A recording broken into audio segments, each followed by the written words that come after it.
On June 30th, 2023, police in Suffolk discovered the lifeless body of a 2-year-old girl in a pushchair abandoned inside a hostel bathroom. Her name was Isabella Jonas-Wheildon, and what unfolded next was not just a case of child abuse. It was a brutal exposure of a broken system. I'm Vanessa Gray, and this is True Crime After Dark. Tonight, we follow the final weeks of Isabella's life, uncovering the professionals who failed her, the disturbing behavior of her so-called caregivers, and how a toddler became invisible until it was far too late. On June 30th, 2023, Suffolk police made a heartbreaking discovery. 2-year-old Isabella Jonas-Wheildon was found dead in her buggy inside a hostel in Ipswich. A call from a concerned friend had triggered the welfare check, and what officers uncovered was horrifying. Investigators determined that Isabella had likely been dead for 3 days. Her body showed signs of severe non-accidental injuries. Isabella's mother and her boyfriend had vanished from the hostel. Hours later, they were arrested. But this wasn't just a story about a child lost to violence. It was a story of systemic failure. Isabella had been known to multiple services across counties. Social workers, housing officers, police, and health professionals all had pieces of the puzzle, but no one put them together in time. What followed was a national review into how this could happen. What signs were missed?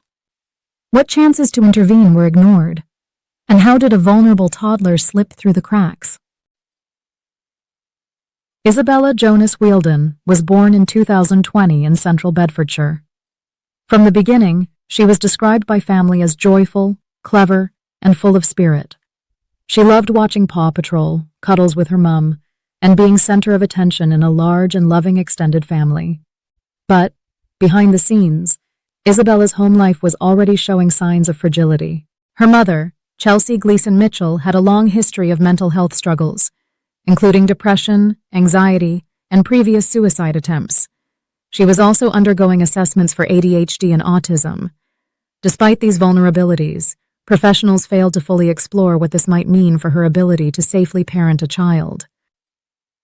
Isabella's early development appeared normal. Health visitors saw no cause for alarm, but not all appointments were kept. Missed checkups went unchallenged. Concerns were logged, but not acted on. In 2023, everything changed. Chelsea's relationship with Isabella's birth father broke down.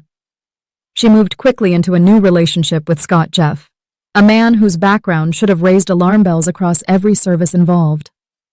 Scott had a documented history of mental illness, anger issues, and domestic abuse.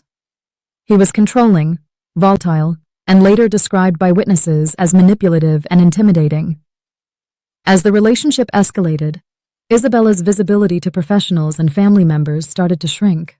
In just 4 weeks, Chelsea, Scott, and Isabella moved from central Bedfordshire to Norfolk, and then to Suffolk. They stayed in temporary housing, hotels, and at one point, in a tent on the beach.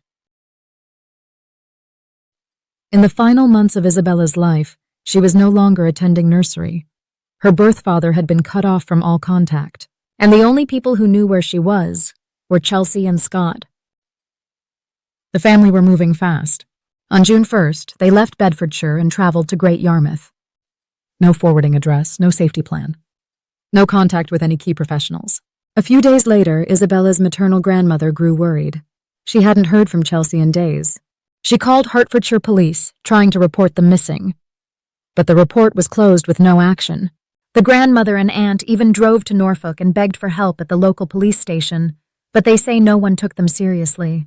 Meanwhile, Chelsea had told authorities she was fleeing domestic abuse from Isabella's father, a claim she would later admit was untrue, made in a desperate attempt to secure housing. But the lie worked. It triggered referrals, risk flags, and housing placements. Yet even with this fabricated story, there were signs Isabella was at serious risk. On 16th of June, a police officer found the family living in a tent on the beach during a heat wave. Temperatures were over 30 degrees. There was almost no food or water. Isabella, just shy of 3 years old, was seen playing in the sand. Pale, quiet, underdressed. The officer considered taking her into the police station, but didn't. They wrote a report, submitted a referral, and assumed that services were already supporting the family, including a domestic abuse worker who in fact was a concerned local citizen acting in a personal capacity. That small misunderstanding had massive consequences. Because professionals thought a support worker was actively involved, no urgent action was taken. At that moment, Isabella was invisible. From Great Yarmouth, the family moved to Ipswich. Suffolk services were informed, but no one saw Isabella. A social work assessment was opened on June 21st. A phone call was made, a voicemail was left, but no home visit was scheduled. No knock on the hostel door, no welfare check. On the 28th of June, Suffolk tried again. Another unanswered call. And on June 30th, Isabella was found dead in her buggy. She had likely been dead for 3 days. Her body bore multiple non-accidental injuries, described as those you would usually see in a car crash. Surveillance footage later shared by investigators shows a chilling contrast. Just 30 minutes after Isabella's death, Chelsea and Scott were seen on CCTV smiling, laughing, and appearing relaxed, as if nothing had happened. This wasn't a one-time moment. In the days that followed, additional footage captured them joking and behaving casually around town. Even more disturbing, after Isabella's death, her body was placed back in her pushchair, and the pair continued life as though nothing had happened. They wheeled her lifeless body around town in a pushchair, even placing shopping bags on top of her. They brought an Xbox. They visited McDonald's. CCTV shows them drinking and behaving casually at a local pub. As you can see from this footage from the Suffolk police, the pair seemed to be in good spirits, even though Isabella was killed not long before.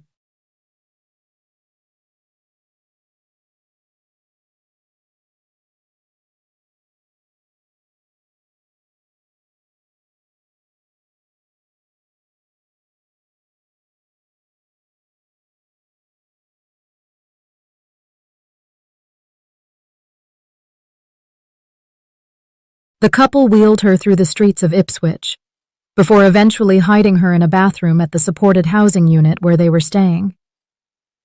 Then, they vanished. Back in Ipswich, a friend of the mother, Joanne Gardner, had grown suspicious. She told the police that Chelsea had confessed Isabella had been dead for days.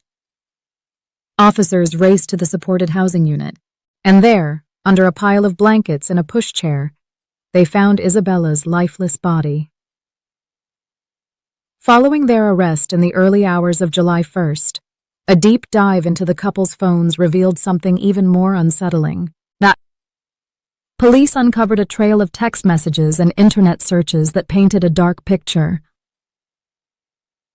Isabella's mother admitted during the trial that Scott had asked her to buy a shovel, a disturbing suggestion that they were considering how to dispose of Isabella's body.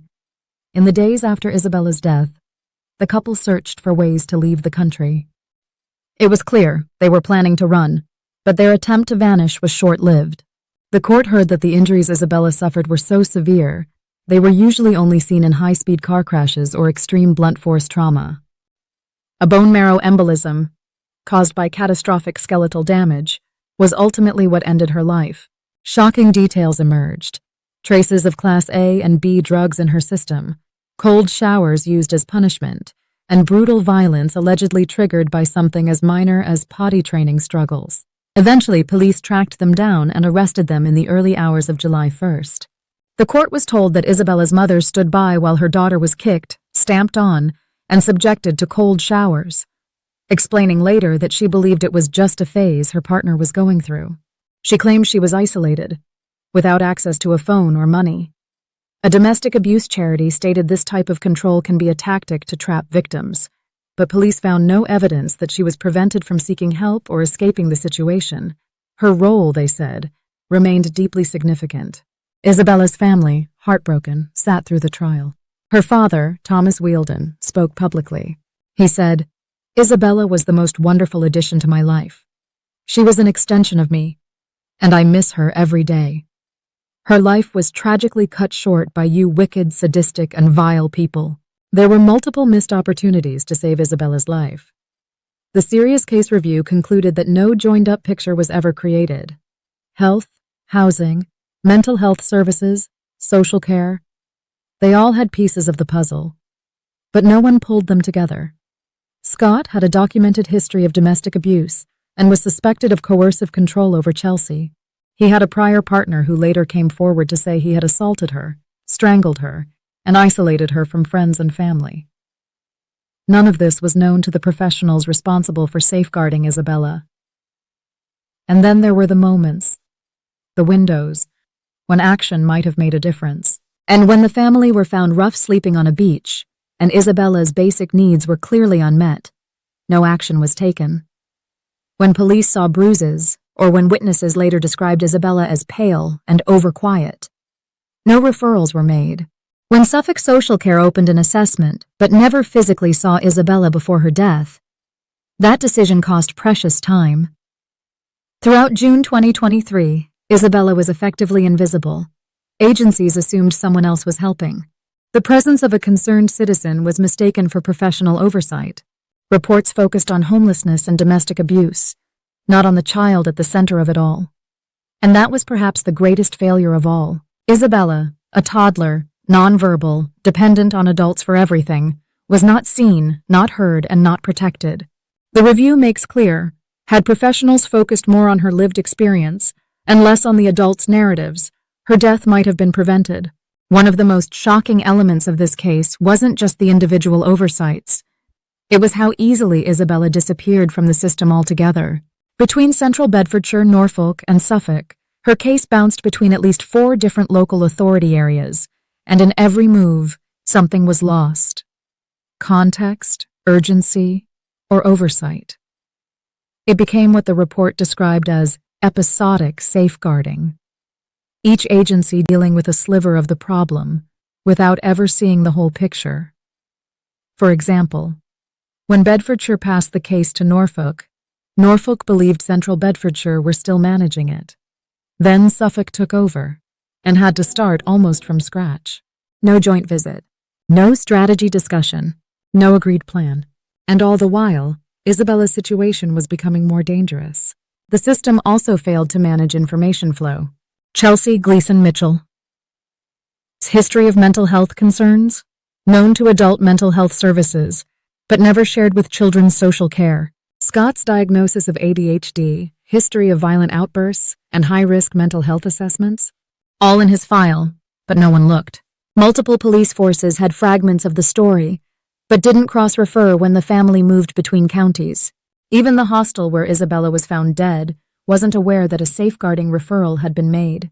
Staff thought everything was fine.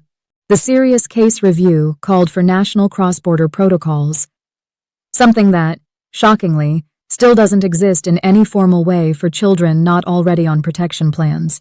It shouldn't take a child's death to highlight this gap. But in Isabella's case, it did. In December 2024, the courts delivered their verdict. Scott, the man who inflicted fatal injuries on Isabella, was sentenced to life in prison. He will serve a minimum of 26 years.